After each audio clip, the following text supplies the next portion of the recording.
Your girl, WriterMaven, called it. If you've been watching my videos or were in my recent gaming live stream, then you already know. I called Finn Balor stepping up to CM Punk. I called Bayley and Lyra confronting Rhea and Io alongside Liv and Roxanne. I called Liv and Roxanne winning the number one contendership match. Yes, I said Raquel could cost them, and that still could very much happen in the future. I called Raquel continuing her issue with Stephanie Vaquer, and I absolutely called Roxanne choosing Liv's side over Finn's. People want to act surprised now, but the clues were always there. So yes, I'm taking a victory lap. I said I was going to be only patting myself on the back on Saturday, but now I'm taking a full-on victory lap because reading the story correctly matters, and it matters in the way that it makes me very confident about where the storyline will be headed next. So, welcome. My name is WriterMaven. I am the host of the Wrestling Receipts podcast. I cover all things Judgment Day, Dom, Liv, Raquel, Finn, Roxanne, Por Carlito, El Grande Americano, Los Americanos, and yes, even AEW. Tonight's Monday Night Raw is entitled Light My Fire, or No More Waiting Around, or just Scoreboard. The Judgment Day finally came out ahead on Raw, and things are finally moving forward. My only question is, what took them so long? And while Liv, Raquel, and now Finn have set paths, I'm a little bit concerned about Roxanne. Why? We'll see in a bit. Now let's get into Monday Night Raw, shall we? First up, we have the Women's Tag Team Chaos. Rio and Rio kicked off Raw, but they get interrupted by Liv and Roxanne. Liv is on the mic. She claims that she never lost her titles and is one half of the greatest tag team champs of all time. She tells Rio that they can give the titles back the easy way or the hard way. Now enter Bayley and Lyra. Bayley gets serenaded by the crowd, then goes in on Roxanne, reminding Liv that Roxanne was the one who lost the belts, not Liv. Bayley says she and Lyra deserve a shot. Rhea says Rio is open for business. Arguments turn into a brawl until the Kabuki Warriors pull Rio out and attack everyone. Rio eventually cleans house. And then we see later on that a number one contenders match is set for later on in the night. My notes, scoreboard, prediction confirmed. Liv and Bayley's gear looked amazing, especially Liv's. Like, she's been eating in these gears. She's been really putting her foot in it. Bayley, of course, looks great. And I like that she's matching with Lyra. Liv saying, my titles is very, very interesting choice of words, leaving Roxanne completely out of the equation. She's starting to sound a little bit like Rhea Ripley, isn't she? When Bayley pointed out Roxanne lost the titles, Liv comforted her. And Lyra dancing to Bayley's serenade was silly and fun. And regarding the Kabuki Warriors, I completely forgot about them. The WWE plays fast and loose with the rematch clauses, but they added chaos. And they took the pin, as we see later on. Next up, Judgment Day Clubhouse. We finally have a clubhouse scene. Liv and Roxanne enter, and they're hyped. Finn is playing WWE 2K25, playing himself versus Cody Rhodes. Liv asks Finn if he saw what they did. Finn is dismissing, like, see what? Liv is on to him.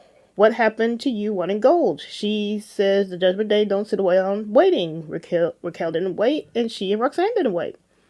And then Liv drops this, it's time to stop playing games, and walks off.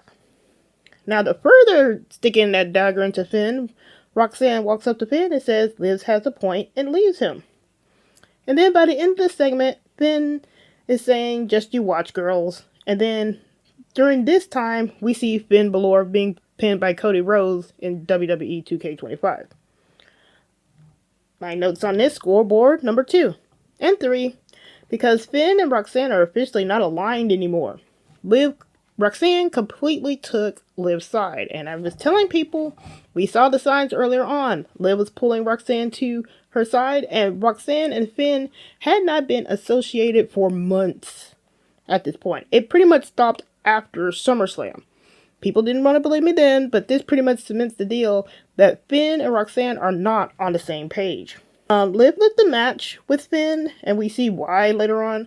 But let's not pretend this couldn't have happened while she was injured. The storyline is just now going to be compressed, and I'll get into that in a little bit.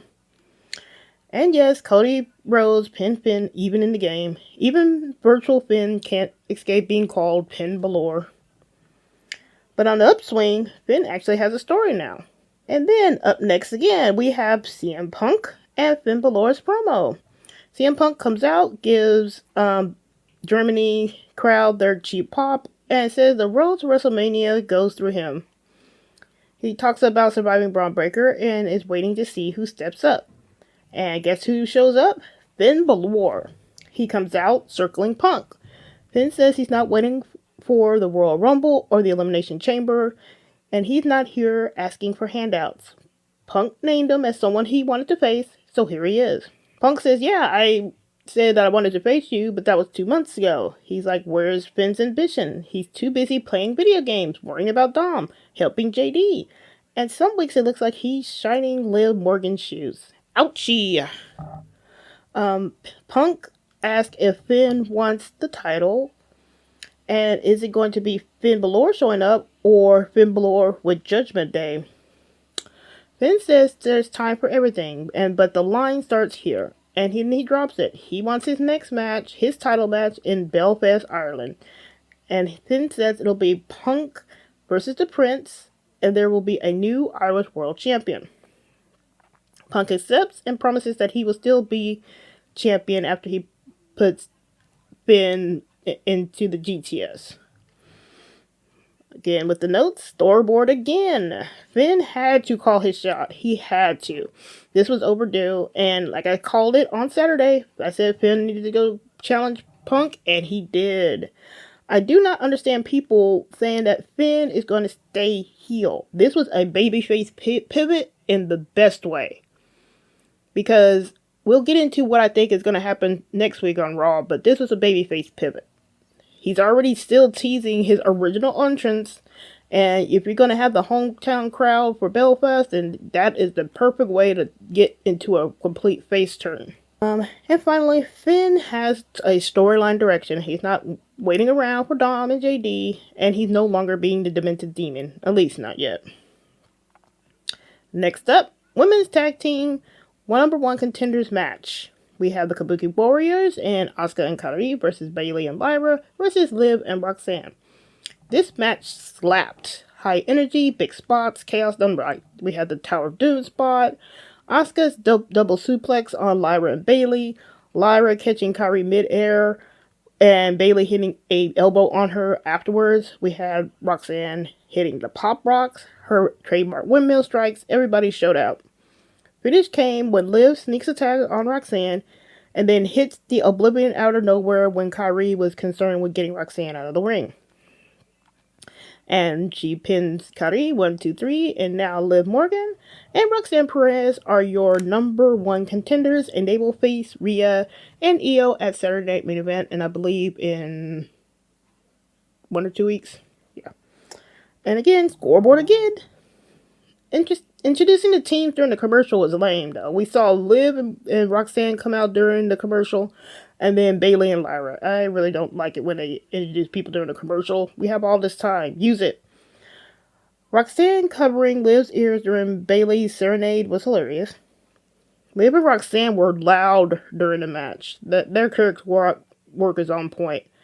I did notice on social people being upset about Liv being in a tag division, but didn't they have no problems with Raquel and Roxanne being in the tag division? Like, come on now. Raquel didn't interfere in this match, but she can absolutely interfere in the title match later, coming up on Saturday night in the event. Rolling through for the final Judgment Day segment of the night, we have Raquel's interview with Michael Cole. Michael Cole says he's known Raquel for a long time, and it was surprised she attacked Stephanie Vaquer. Raquel says she remembers the girl who smiled and waited patiently, but people change. She tells Cole he had a front row seat to seeing her being cheated out of the title week after week, month after month. Raquel then calls herself Big Sexy, sound familiar, and declares she won't stop until she is the Women's World Champion.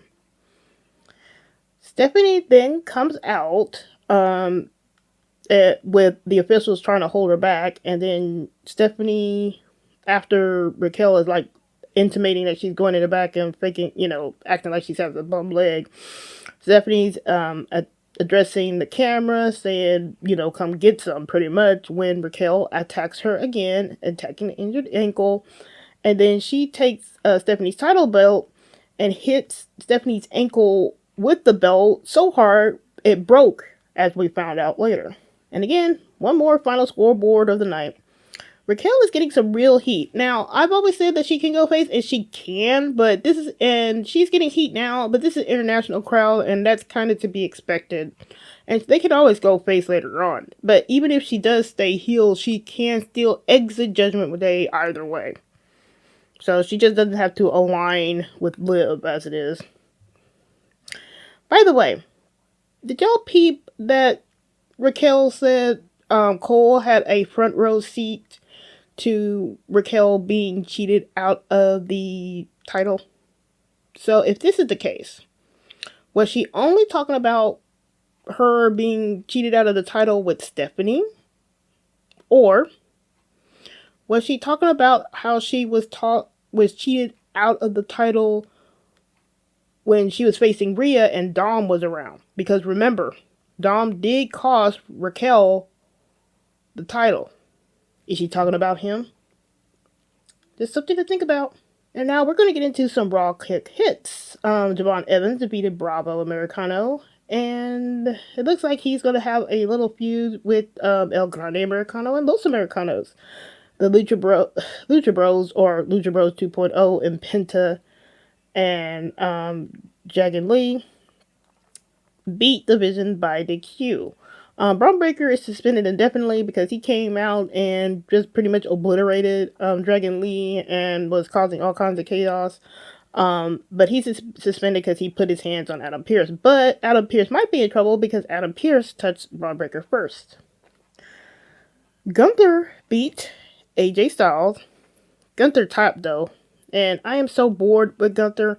Braun Breaker is way, way, way more interesting than Gunther. And I keep saying, like, Gunther is not the most interesting man on Raw right now. This is the man who retired John Cena, and he is not interesting. There was a lot more other people that could have used this rub. Like, we could have gave that to Dom to have something to gloat about. He could gloat about being the last person to win a title off Cena, but it ain't the same. And then you could even gave that to a Braun Breaker. You could have gave that to the Oba Femi. You could have gave that to Bronson Reed. Like, any of these other young and up-and-comers that could have used the rub and could probably use it. But Gunther, it's just like it's wasted. And the man still tapped out again. Like, what is this obsession with Triple H wanting Gunther to tap out so people can just keep chanting it at him? Like, I'm over Gunther. Like, he is not interesting in the least to me. But here are my closing thoughts and what I expect. I'm still going to be taking my victory lap all of this week. I am going to be scoreboarding all over the place because I called it. Like, I could not have, like, a more perfect Raw where, 95% of what I've been saying comes true. This Raw was necessary for the Judgment Day's development, so I am really, really happy that they finally put some effort into Judgment Day. Finn actually has direction now, and that's what I said on Saturday, that he needs something to do, and he finally gets something to do. And this will probably lead to a nice babyface turn for him. This Raw finally moved the story forward, like I said, but let's be honest, some of this stuff should have happened months ago, and this is why I'm kind of griping about it now. Like, yeah, Liv's lit fires under Finn and all that, but this should have happened months ago while she was gone. We could have had Finn challenging CM Punk. We could have had Raquel being this vicious type character. We could have Roxanne in the IC title range, and speaking of Roxanne, if I can get back to it. Roxanne is now my little concern. Why? Because Liv has multiple paths and storylines. Raquel has her feud. Finn has direction. Roxanne is currently there. Now, with Roxanne, if she's kind of tied into what Dom is going to be doing, then it's kind of expected. But I still want her to do a little bit more. This is where I would think background moments should be happening. Like, she should be doing some little sneaky things here and there. Like, just things that kind of keep some interest in her, but it's like on the underbelly, the undercurrent of the current storyline. So we have all these high storylines going on with Liv, with Raquel and Finn, but Roxanne's storyline should be like the undercurrent. It should be like underneath all that. Like we can see what she's doing, but it doesn't really come out till it needs to come out. And that's where my concern is. Like, but I still feel she should be in the Intercontinental Championship picture.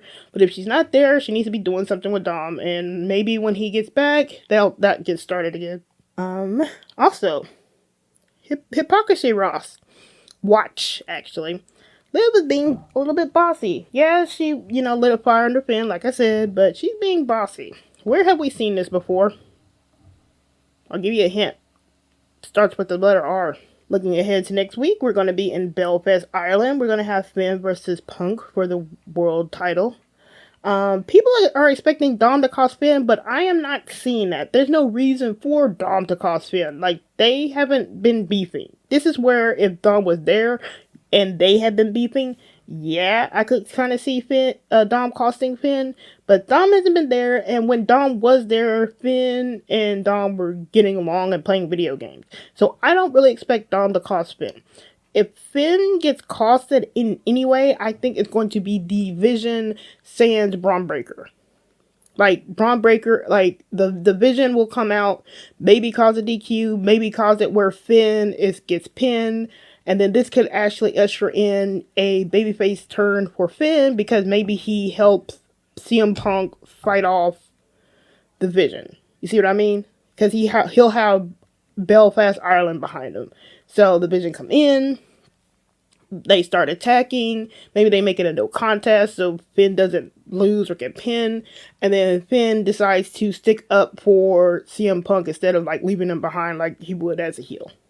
Speaking of Dom looks like he's going to be on the AAA show. I'm not sure if he's going to be on Raw. He might be just going down to Mexico because that's an easier trip. Like, if he lives in Las Vegas, I believe.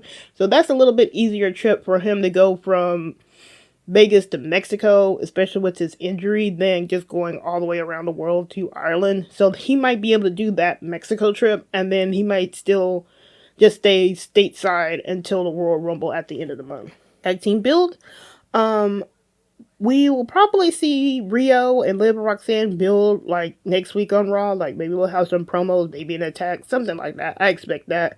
And we do need some clubhouse scenes between Liv and Raquel. Now Liv did kind of stick up for Raquel here, but we still need like a clubhouse scene to show exactly where Liv is thinking about regarding Raquel and what Raquel is thinking about regarding Liv and the rest of the Judgment Day.